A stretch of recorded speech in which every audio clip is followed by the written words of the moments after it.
Salut tout le monde! Alors, aujourd'hui je vais vous présenter un logiciel pour libérer de l'espace, donc nettoyer de la mémoire sur votre iPhone. Donc c'est aussi valable pour iPad et iPod.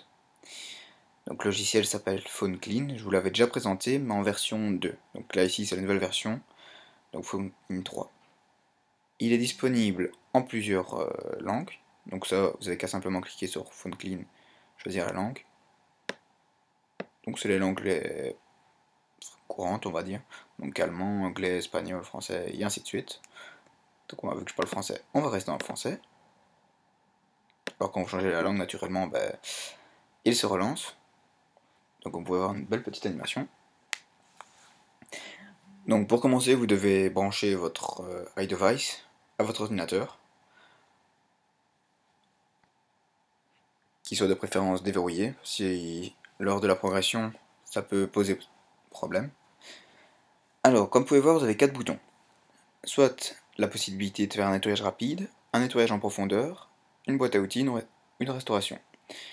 Donc ça, vous en doutez bien, c'est pour nettoyer votre iPhone, votre iPad, iPod. Vous avez aussi une boîte à outils, parce que le logiciel vous propose de nettoyer les contacts, enfin différents contenus de votre iDevice. Et un qui est vraiment intéressant, c'est nettoyer les apps. Mais ça, j'en reviendrai après. Donc, vous avez aussi la restauration, parce que le logiciel propose de faire des restaurations lui-même. Ainsi, vous n'êtes pas restreint au logiciel iTunes. Donc là, je vais vous montrer comment ça se passe, le nettoyage rapide. Je l'ai déjà effectué, donc ça va aller très vite. En l'effectuant sur mon iPad, j'ai libéré 100 MO, et sur mon iPhone, vu que j'utilise beaucoup plus, j'ai nettoyé plus de 700 MO. Donc c'est pas rien, quand même. Bon là, vous voyez, déjà de faire le nettoyage. Donc c'est pour ça qu'il n'y a que 7 kilooctets. Donc là, il vous dit, le nettoyage est fini, tout sont supprimés. Oui. Donc là, vous voyez, ça va pas directement changer dans votre barre d'état. Mais ce que vous devrez faire, c'est cliquer ici sur actualiser, et à ce moment-là, votre nouvel espace disponible changera. Donc comme je vous l'ai dit, ce qui est intéressant, c'est la boîte à outils, aussi. Donc, vous pouvez nettoyer les contacts, les notes, les calendriers, nettoyer les médias, réparer les médias aussi, donc tout ce qui est vidéo, musique, et nettoyer les applications. Ça peut être intéressant parce que chaque application enregistre des données. Alors certaines, on peut comprendre, tandis que d'autres, on voit moins l'utilité qu'elles ont. Donc pour ce faire, j'ai branché mon iPhone, c'est peut-être le plus simple.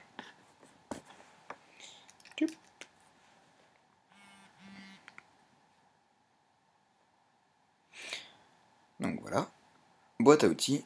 Et j'ai pu remarquer par exemple une application pour regarder tout ce qui est horaire de train me vous fait vraiment assez bien de mémoire, alors qu'il n'y a pas de raison d'être.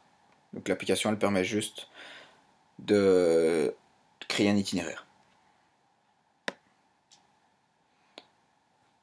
Donc voilà, vous avez la liste de toutes vos applications qui sont triées. Non, pas pardon. Donc l'application moi que je recherche, c'est l'application SNCB. Donc vous voyez l'application en elle-même, sa taille originale fait 16 MO et la taille du dossier occupe, enfin le dossier occupe 13 MO. Alors ce que vous pouvez faire, c'est soit désinstaller l'application si vous jugez, enfin, si vous jugez qu'elle est plus nécessaire, ou alors simplement la réinstaller. Donc en la réinstallant, la taille du dossier va donc être réduite. Donc vous cochez dans le petit carré ici et vous faites soit désinstaller ou réinstaller. Donc là, il vous met un petit message avertissement, vous cliquez sur oui, et donc vous avez le chargement de la réinstallation de l'application. Donc on verra ce qu'il en est juste après. Donc comme vous pouvez le voir, moi j'ai actuellement la version Pro, mais la version normale, donc gratuite, offre aussi une multitude d'options. Donc c'est seulement si vous voulez vraiment tout avoir que c'est mieux la version Pro. Donc l'application de la SNCB. Donc comme vous pouvez voir 16 MO comme tantôt, donc ça c'est normal. Et tandis que maintenant, la taille du dossier ne fait plus que 8 kilooctets. Alors, si on regarde toutes les applications, il y en a vraiment qui ont trop. Et donc ça permet aussi de gagner encore de la place. Et donc voilà, donc si vous avez des questions, vous pouvez toujours les mettre dans la description, dans les commentaires, et j'y répondrai au plus vite. Donc le site pour télécharger cette application, je vous la mettrai dans la description. Et comme je vous l'ai dit, elle est gratuite. Et donc voilà.